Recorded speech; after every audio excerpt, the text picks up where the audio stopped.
ॐ नमो भगवते वासुदेवाय।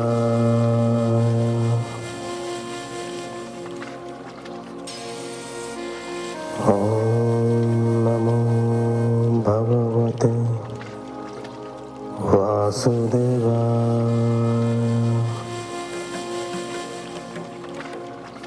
ॐ नमो भगवते वासुदेवाय।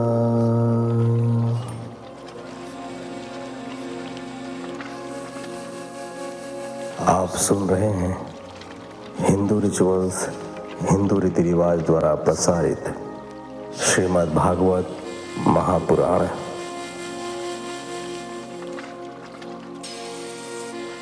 नारायणं नमस्कृत्यं नरं चैव नरोत्तमं देवीं सरस्वतीं व्यासं ततो जयमुदीरयेत्।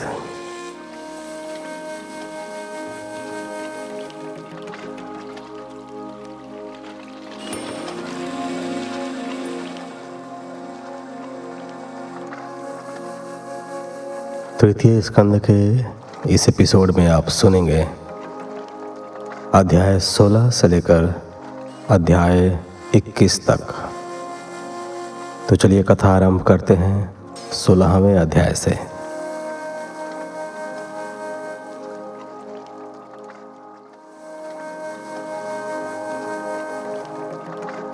हिंदू रिचुअल्स, हिंदू रीति रिवाज ने अपने YouTube परिवार के लिए राजीव सिंह के नेतृत्व में तीर्थ यात्रा की सेवा देना आरंभ किया है। हमारे साथ आप भारतवर्ष अंतर्गत सभी तीर्थ स्थलों और मंदिरों का दर्शन कर सकते हैं। तीर्थ दर्शन कराने का हमारा मुख्य उद्देश्य लोगों में सनातन धर्म के प्रति आस्था जागृत करना, उसके महात्म्य, इतिहास और उसमें छिपे रहस्यमयी विज्ञान को दिखाना है। हमारी कोशिश है कि आप सभी को आध्यात्मिक, ज्ञानपूर्ण एवं आरामदायक तीर्थ यात्रा की अनुभूति हो। जो भी सज्जन अथवा माताएं हमारे साथ तीर्थ यात्रा करने में रुचि रखते हैं, वे कृपया हमारे वेबसाइट www.hinduritirivaj.com पर यात्राओं की जानकारी प्राप्त कर सकते हैं तथा बुकिंग भी कर सकते हैं। कृपया हमें सेवा का अवसर अवश्य प्रदान करें।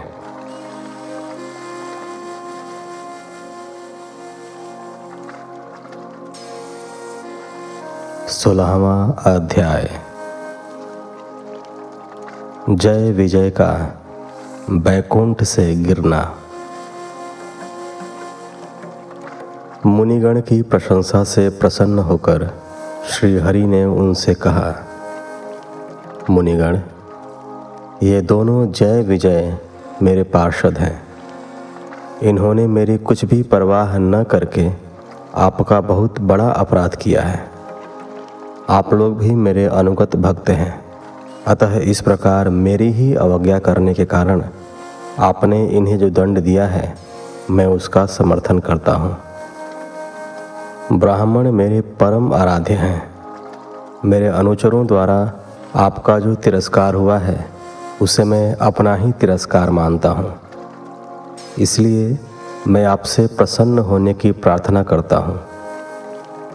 सेवकों द्वारा किए गए अपराध के लिए स्वामी ही दोषी माना जाता है। उनके कारण स्वामी को ही अपयश प्राप्त होता है। मुझे जो भी कीर्ति प्राप्त हुई है, वह आप लोगों के कारण ही प्राप्त हुई है। इसलिए जो कोई आपके विरुद्ध आचरण करेगा, वह चाहे मेरी भुजा ही क्यों ना हो, मैं उसे काट डालूंगा। हे मुनिवर, जो व्यक्ति अपने संपूर्ण कर्मफल मुझे अर्पित कर सदैव संतुष्ट रहते हैं, वो निष्काम ब्राह्मण जब तृप्त होते हैं तो मैं भी उसी प्रकार से तृप्त हो जाता हूँ जैसे कोई याज्ञिक यज्ञ की अग्नि में घृत की आहुतियाँ देकर संतुष्ट होता है। योग माया का अखंड और असीम ऐश्वर्य मेरे ही अधीन है। मेरे चरणों से निकली गंगा ब्रह्मा जी के कमंडल में होती हुई स्वर्ग से शिव के मस्तक पर गिरती हैं और फिर वहाँ से धरती पर बहकर मृत्यु लोक के पापों का हरण करके उन्हें पवित्र करती है। ऐसा परम पवित्र मैं परमेश्वर होकर भी ब्राह्मणों की चरण रज को अपने शीश पर धारण करता हूँ, फिर मैं आपका अपमान कैसे सहन कर सकता हूँ। ब्राह्मण दूध देने वाली गौएं हैं और अनाथ प्राणी मेरे ही शरीर हैं। जो इन्हें मुझसे अलग मानकर इनका अपमान करते हैं, उन्हें नरकगामी होना पड़ता है और उनके शरीरों को सर्प व गिद्ध क्रोधित होकर नोचते हैं। हे मुनिवर, मैं तो आपसे बस इतनी प्रार्थना करता हूँ कि दया करके इनका निर्वासन काल शीघ्र समाप्त हो जाने की कृपा आप इन पर करें और ये अपनी अधम गति को भोग कर शीघ्र मेरे पास लौट आएं। प्रभु श्रीहरि की मधुर वाणी से मुनिवरों का क्रोध से भरा मन शांत नहीं हुआ। वे श्रीहरि से बोले, हे प्रभु, हम आपके आशय को ठीक प्रकार से समझ नहीं पा रहे हैं कि आप हमसे क्या चाहते हैं। आप ब्राह्मणों के परम हितकारी हैं, परंतु ब्राह्मण, देवगण और स्वयं ब्रह्मा जी भी आपकी आत्मा हैं और आप ही उनके आराध्य हैं। यह सनातन धर्म आपसे ही उत्पन्न हुआ है। आप ही विभिन्न अवतारों के द्वारा इस धर्म की रक्षा करते हैं। आप ही परम निर्विकार धर्म के मर्म हैं। आपकी कृपा से ही योगी जन सहज रूप से इस भव सागर के पार उतर पाते हैं। फिर भला हम आप पर क्या कृपा कर सकते हैं। आप तो अपने भक्तों से विशेष प्रेम करते हैं। यहाँ तक कि लक्ष्मी जी के प्रति भी आपका कोई विशेष आकर्षण नहीं है। आप स्वयं ही समस्त स्तुतियों के आश्रय हैं। फिर ब्राह्मणों के चरण धूलि आपको कैसे पवित्र कर सकती है। प्रभु, आप साक्षात धर्म हैं। आप सत्य स्वरूप में सभी युगों में विद्यमान रहते हैं। आप ब्राह्मणों और देवताओं के लिए तप, शौच और दया से इस चराचर जगत की रक्षा करते हैं।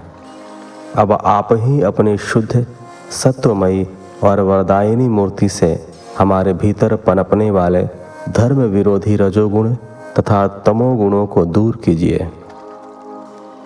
हे देव, यह ब्राह्मण कुल आपके द्वारा ही रक्षित है।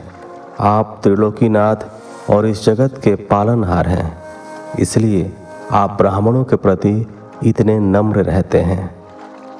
हे सर्वेश्वर, इन द्वारपालों को आप जैसा उचित समझें वैसा दंड दें अथवा इन्हें पुरस्कार दें। हम निष्कपट भाव से आपसे सहमत हैं। हमने आपके इन अनुचरों को शाप दिया है, इसके लिए आप चाहें तो हमें दंड दें, वह हमें स्वीकार होगा। श्री भगवान ने कहा, मुनिगण, आपने इन्हें जो शाप दिया है वह मेरी प्रेरणा से ही दिया है।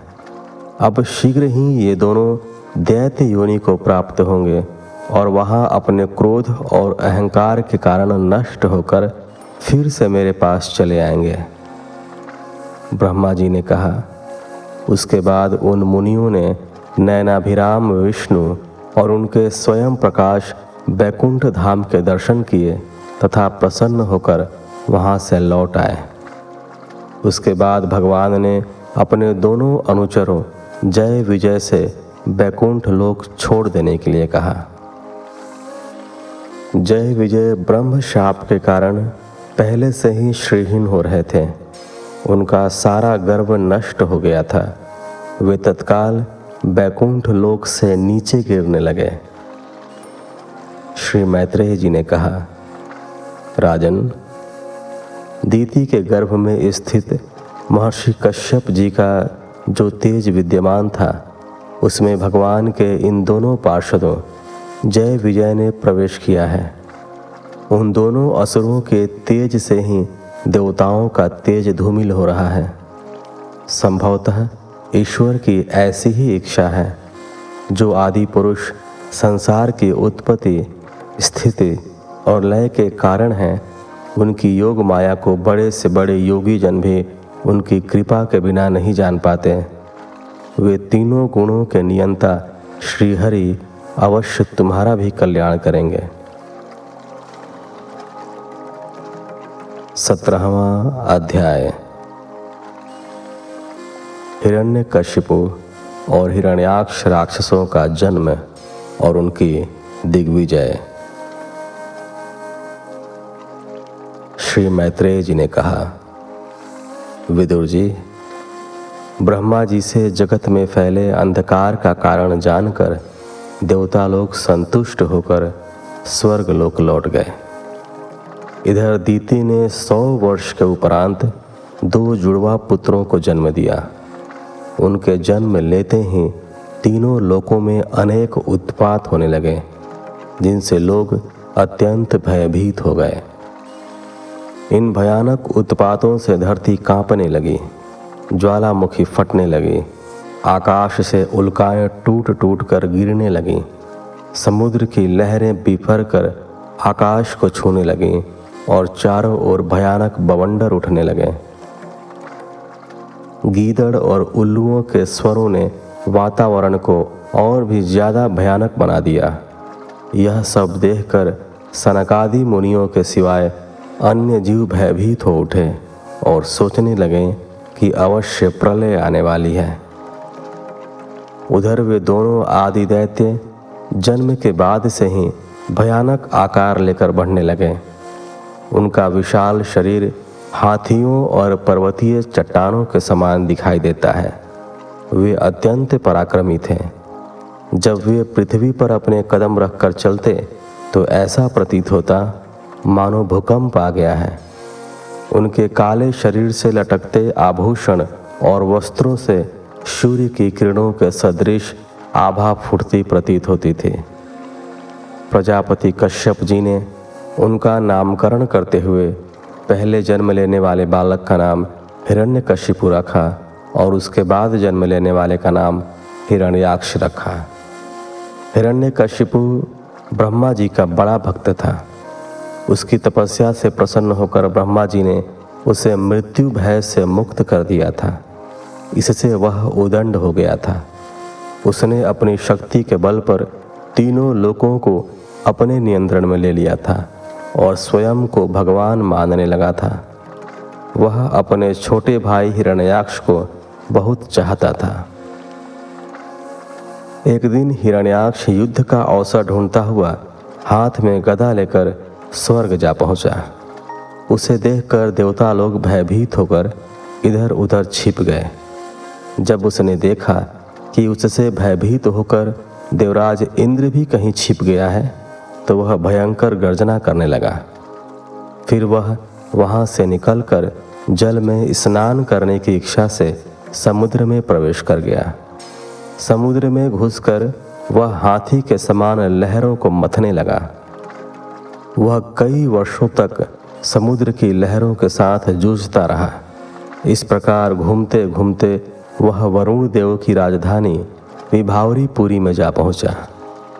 वहां पाताल लोक के स्वामी वरुण देव की हंसी उड़ाते हुए उसने उन्हें युद्ध के लिए ललकारा। उस मदोन्मत्त राक्षस के द्वारा इस प्रकार हंसी उड़ाने से वरुण देव क्रोध में भर गए, परंतु किसी प्रकार उन्होंने अपने क्रोध पर काबू किया और उससे कहा, हिरण्याक्ष, युद्ध का कोई चाव अब मुझे नहीं रह गया है। मैं वृद्ध भी हो चला हूँ। तुम्हारी शक्ति का सामना तो भगवान पुराण पुरुष श्री विष्णु ही कर सकते हैं। इसलिए दैत्यराज, तुम उन्हीं के पास जाओ। वे ही तुम्हारी कामना पूरी करेंगे, क्योंकि वे तुम जैसे वीरों को मारने के लिए अनेक रूप धारण करने में चतुर हैं। वाह, फिर तो बड़ा मजा आएगा। हिरण्याक्ष जोर से हंसा। उनसे युद्ध करने में बराबरी की टक्कर होगी। मैं चलता हूं, कहकर वह तीव्र गति से रसातल की ओर श्री हरि से युद्ध करने की लालसा से चल पड़ा। 18वां अध्याय। हिरण्याक्ष का भगवान वाराह से युद्ध। श्री मैत्रेय जी ने कहा, विदुर जी, जब हिरण्याक्ष रसातल में पहुंचा तो उसने शुकर अवतार के रूप में श्री हरि को अपने दांतों पर पृथ्वी को रखे ऊपर की ओर जाते देखा तो उसने उन्हें ललकारा और गदा का प्रहार उनके पैरों पर किया। वह चिल्लाया, मूढ़, लगता है तो कोई मायावी है। इस धरती को छोड़ दे, वरना तू मेरे हाथों से मारा जाएगा। आज तुझे समाप्त करके मैं अपने बंधु को प्रसन्न करूंगा। भगवान वाराह ने हिरण्याक्ष के कटु वचनों पर ध्यान नहीं दिया और धरती को जल से बाहर निकाल लाए। उन्हें जल से बाहर जाते देख वह चीखा, अरे जंगली पशु कायर, तुझे भागते हुए लज्जा नहीं आ रही? साहस है तो मुझसे युद्ध कर। भगवान ने पृथ्वी को जल की सतह पर स्थित कर दिया और पलटकर हिरण्याक्ष से कहा, अरे नरपिशाच, सच में ही हम जंगली जीव हैं और तेरे जैसे ग्राम सिंहों को ढूंढते फिरते हैं। दुष्ट, वीर पुरुष तुझ जैसे मृत्यु पाश में बंधे हुए आत्म प्रशंसा करने वाले अभागे जीवों की परवाह नहीं करते। हम में ऐसा साहस कहाँ जो हम तुझ जैसे वीर पुरुष का सामना कर सकें। तुझसे वैर बांधकर हम भला कहाँ जा सकते हैं? लेकिन तू निराश मत हो, तू हमें मारकर अपने भाइयों का शोक दूर करके उन्हें हर्षित कर। देर मत लगा, प्रहार कर मुझ पर। मैत्रेय जी ने कहा, विदुर जी, जब भगवान ने रोष में भरे उस राक्षस का खूब परिहास उड़ाया तो वह तिलमिला उठा। उसने बड़े वेग से दौड़कर वाराह भगवान पर गदा का प्रहार किया, किंतु भगवान ने उसके प्रहार से अपने को तिरछा करके बचा लिया। इससे हिरण्याक्ष और भी ज़्यादा क्रोधित हो उठा और पागलों की भांति गदा घुमाने लगा। तब वाराह अवतार श्री हरि ने कुपित होकर बड़े वेग से हिरण्याक्ष की ओर छलांग लगाई और दोनों आपस में भिड़ गए। जब बहुत देर तक दोनों लड़ते रहे तब ब्रह्मा जी ने प्रकट होकर श्री हरि से उस दुष्ट राक्षस को मार डालने की प्रार्थना की। 19वां अध्याय। वाराह अवतार श्री हरि द्वारा हिरण्याक्ष का वध। मैत्रेय जी ने कहा, विदुर जी, ब्रह्मा जी के वचन सुनकर भगवान श्री हरि मन ही मन मुस्कुराए और पलटकर हिरण्याक्ष के मुंह पर अपने दांतों से प्रहार किया तथा उसका चेहरा लहूलुहान कर दिया। हिरण्याक्ष वाराह भगवान के प्रहार से बौखला गया और क्रोध में भरकर उनकी ओर देखने लगा। उधर देवताओं ने श्री हरि से विनती की कि हिरण्याक्ष का वध शीघ्र कीजिए, परंतु तभी हिरण्याक्ष ने अपनी भारी गदा से वाराह भगवान के शरीर पर प्रहार किया। गदा के प्रहार को वाराह भगवान ने सहन कर लिया और पलटकर पुनः अपने दांतों को हिरण्याक्ष के पेट में गड़ा दिया। रक्त की धार बह निकली और समुद्र का जल लाल होने लगा।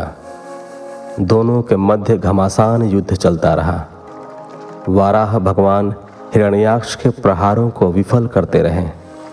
एक बार उसने गदा छोड़कर त्रिशूल फेंककर वाराह भगवान पर प्रहार किया तो उन्होंने सुदर्शन चक्र का स्मरण करके चक्र द्वारा त्रिशूल के टुकड़े टुकड़े कर दिए। उसके बाद हिरण्याक्ष ने अनेक मायावी प्रहारों से वाराह भगवान का वध करना चाहा, किंतु हर बार वह मायापति श्रीहरि से पराजित होकर बौखला जाता। उसका क्रोध बढ़ता ही जा रहा था। कभी वह समुद्र की लहरों में तूफान खड़ा कर देता, कभी ऊपर आकाश से पत्थर वर्षा करने लगता, कभी रुधिर, विष्ठा, मलमूत्र और हड्डियां बरसाने लगता, परंतु श्रीहरि के सामने उसकी एक न चली। अंत में वराह रूपधारी श्रीहरि ने उसकी सारी माया को छिन्न भिन्न करके अपने पैरों के प्रहार से हिरण्याक्ष को जल के भीतर ही मार डाला। विदुर जी, इस प्रकार हिरण्याक्ष ने मरकर उस पाप योनि से मुक्ति पाई और वह पुनः भगवान को प्रणाम कर वैकुंठ लोक को चला गया। देवताओं ने श्रीहरि पर पुष्प वर्षा की और उनकी स्तुति में स्तोत्र गाने लगे।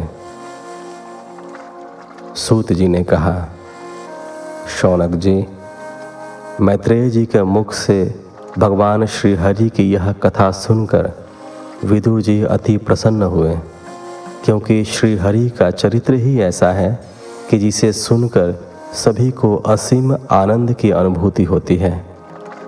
जो भी उनकी शरण में जाता है वे तत्काल उसकी रक्षा के लिए नंगे पांव भागे चले आते हैं। एक बार एक हाथी जल में प्रवेश करके जल क्रीड़ा कर रहा था। तभी उस जल में रहने वाले ग्राह ने गजराज का पैर पकड़ लिया और उसे पानी में खींचना प्रारंभ कर दिया। गजराज को मुसीबत में देखकर हथनियां चिंघाड़ने लगी। उसने एक एक कर अपने साथियों की ओर देखा। सभी विवश थे। जल में प्रवेश कर ग्राह के मुख से उसे छुड़ाने की कोई हिम्मत नहीं जुटा पाया। इस पर भी गजराज निराश नहीं हुआ। उसने अपने मन को श्रीहरि के चरणों में लगाया। उसने जल में से एक कमल का फूल अपनी सूंड से उठाया और भगवान श्रीहरि को आर्त स्वर में पुकारा। गजराज की पुकार पर भगवान श्रीहरि विष्णु नंगे पैर गरुड़ पर सवार होकर भागे आए और उन्होंने अपने सुदर्शन चक्र से ग्राह का सिर काट डाला। इस प्रकार अपने भक्त गजराज की उन्होंने रक्षा की। शौनक जी, भगवान श्रीहरि दुष्ट पुरुषों पर कभी प्रसन्न नहीं होते। पृथ्वी का उद्धार करने वाले वाराह रूप श्रीहरि की इस लीला प्रसंग को जो पुरुष सुनते हैं और सुनाते हैं वे ब्रह्म हत्या जैसे घोर पाप से भी सहज ही छूट जाते हैं। यह प्रसंग अत्यंत पवित्र, धन और यश देने वाला है और कामनाओं की पूर्ति करता है, असीम शक्ति प्रदान करता है। 20वां अध्याय। स्वयंभुव मनु से आगे की सृष्टि का वर्णन। शौनक आदि ऋषियों ने उग्रश्रवा सूत जी से पूछा, भगवान, विदुर जी ने ऋषिवर मैत्रेय जी से भगवान वाराह अवतार की कथा सुनने के बाद और क्या क्या पूछा, उसे आप हमें सुनाइए। उन दोनों में श्रीहरि से संबंधित और भी कितनी ही पवित्र कथाएं कहीं सुनी गई होंगी जो संपूर्ण पापों का नाश करने वाली होंगी। कृपया उन्हें सुनाकर हमें रसामृत पान कराइए। नैमी शरणवासी मुनियों द्वारा इस प्रकार पूछने पर सूत जी ने कहा, मुनिगण, वाराह अवतार की कथा सुनकर विदुर जी को बड़ा हर्ष हुआ। उन्होंने मैत्रेय जी से पूछा कि प्रजापतियों और मरीचि आदि के उत्पन्न होने के उपरांत ब्रह्मा जी ने सृष्टि को आगे कैसे बढ़ाया। क्या उन्होंने अपनी मानसिक सृष्टि का और आगे विस्तार किया या अपनी पत्नियों के सहयोग से उसे आगे बढ़ाया। मैत्रेय जी ने कहा, विदुर जी, भगवान के गति और लीला को समझना बड़ा कठिन है। मैंने आपको बताया था कि भगवान ने प्रकृति में सात्विक, राजसिक और तामसिक 3 गुण उत्पन्न करके आकाश आदि 5 तत्वों से 5 ज्ञानेंद्रिय, 5 कर्मेंद्रियां और 5-5 देवगणों का निर्माण किया था। फिर सभी तत्वों ने मिलकर सुवर्ण अंड की रचना की। उस अंड से विश्व पुरुष और विश्व पुरुष से ब्रह्मा जी का आविर्भाव हुआ। ब्रह्मा जी ने मानसिक शक्तियों द्वारा सृष्टि की रचना की, लेकिन उन्हें शीघ्र ही अनुभव हुआ मानसिक सृष्टि का विस्तार हो पाना बिना तपश्चर्या के संभव नहीं है। तो जो ऐसा कर सकने में अशक्त है उनका विस्तार कैसे हो पाएगा। इसलिए उन्होंने सृष्टि विस्तार के लिए नर नारी को उत्पन्न किया। इनके द्वारा मैथुनी सृष्टि से ही इस सृष्टि का विस्तार हो सका। यह विस्तार नर और नारी के समागम द्वारा ही संभव हो पाया था। विदुर जी, सृष्टि के प्रारंभ में ब्रह्मा जी ने अपने अंगों से मनु और शत्रुपा प्रकट किए थे। उनकी 5 संतानों का उल्लेख मैं पूर्व में कर चुका हूँ। उन्होंने मैथुन धर्म को अपनाकर सृष्टि को आगे बढ़ाया। 21वां अध्याय, कर्दम ऋषि की तपस्या और भगवान का वरदान। विदुर जी ने कहा, मुनिवर, आप मुझे मनु की 5 संतानों के विषय में बता चुके हैं। मनु के पुत्र प्रियव्रत और उत्तानपाद ने 7 द्वीप वाली पृथ्वी का धर्मपूर्वक पालन किया था। उनकी पुत्री देवहूति कर्दम प्रजापति से ब्याही थी। देवहूति योग के सभी लक्षणों से युक्त थी। उसने महायोगी कर्दम से कितनी संतानें उत्पन्न की। इसी प्रकार दक्ष प्रजापतियों ने भी मनु की कन्याओं से विवाह रचाया था। उन्होंने कितनी संतानें उत्पन्न की, वह सारा चरित्र मुझे सुनाइए। मैत्रेय जी ने कहा, विदुर जी, जब ब्रह्मा जी ने कर्दम जी को संतान उत्पन्न करने के लिए कहा तो वे सरस्वती नदी के तट पर बैठकर श्री हरि का ध्यान करके तपस्या करने लगे। 10,000 वर्ष तक तपस्या करने के उपरांत भगवान श्री हरि ने उन्हें दर्शन दिए। कर्दम जी ने प्रभु को साष्टांग प्रणाम किया और कहा, हे प्रभु, आप संपूर्ण सत्व गुणों के आधार हैं। आज आपके दर्शन पाकर मेरा जीवन धन्य हो गया। आपके चरण कमलों का ध्यान करते हुए मैं इस भव सागर से पार हो जाऊंगा, इसमें किंचित भी संशय नहीं है। प्रभु, मेरा हृदय काम कलुषित है। ब्रह्मा जी के आदेश पर मैं सृष्टि विकास के लिए तत्पर हूँ, किंतु उसके लिए अपने स्वभाव के अनुरूप तथा गृहस्थ धर्म पालन में सहायक शीलवती कन्या से विवाह भी तो अनिवार्य है। इसके लिए मैं आपकी शरण में आया हूँ, कृपया मेरा मार्गदर्शन करें। भगवान श्री हरि ने कहा, हे विप्रवर, तुम्हारे मन की बात को जानकर मैं पहले से ही इसकी व्यवस्था कर चुका हूँ। प्रसिद्ध यशस्वी सम्राट स्वयंभू मनु 7 द्वीपों वाली पृथ्वी का धर्मपूर्वक शासन करते हैं। वे अपनी महारानी शत्रुपा के साथ तुमसे मिलने आएंगे। उनकी एक अति सुंदर कन्या देवहूति विवाह के योग्य है। वे उसे तुम्हें अर्पण करेंगे। तुम उसका पाणी ग्रहण करके उसकी कोख से 9 कन्याओं को जन्म दोगे। फिर तुम्हारी उन कन्याओं से विवाह करके लोक रीति के अनुसार मरीचि और ऋषिगण पुत्र उत्पन्न करेंगे। तुम भी मेरी आज्ञा का अच्छी तरह पालन करके शुद्ध चित्त होकर अपने सभी कर्मों को मुझे अर्पित करके मुझको प्राप्त हो जाओगे।